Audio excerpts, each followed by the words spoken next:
How's it going, everyone? Sinister of the Gamer section bringing you another review. Before I begin, be sure to hit that like button. With that being said, on to the review. And today's game is Mass Effect, a Legendary Edition.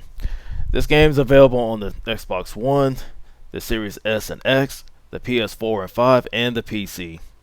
I'm basically going to break down everything, but since this game is, 3 games all in one, I'll just use the first game as an example, like for, how the story is.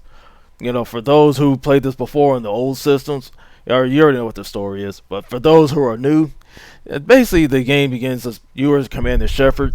You and your crew are tasked to stop the evil Saren, to get this ultimate power. It's up to you to stop him before he rules the galaxy along with this Geth army. With the presentation, it's really good with, with the music, the audio, with, the voice interaction, and like, of course, the cutscenes, to tell the story as you further go out, as you explore the galaxy and everything. And of course, moving on to the graphics. Graphically, this is where the game really shines, especially for those who have the newer systems like the Series X or PS5, for example. This game looks great at 60 frames per second or 120 frames per second. If you're playing on the PC or the Series X, for example. However, your system you choose is just great. Hope you enjoy that experience right there. So now, gonna move on to the gameplay, which is the meat and potatoes of it. For those who played this before, you probably know what the controls are like. So those, you haven't played it in a long while, you probably have to, practice a little bit just to shake off the rust, so that way you get familiar with it again.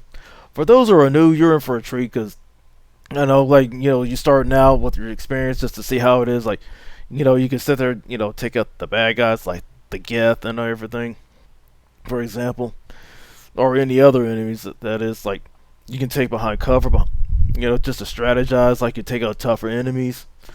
And of course, with the first game, you have vehicle missions, but you can roll around the environment, but you got to be careful because sometimes there's monsters that will pop out of nowhere that can slow your progress. So you got to tread carefully.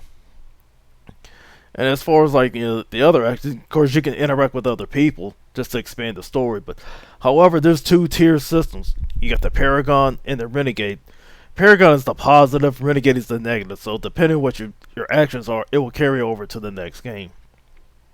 Things of that form. Now, on to the score. I give this game a 5 out of 5. For the latest news and reviews, be sure to like, subscribe, and hit that bell for notifications.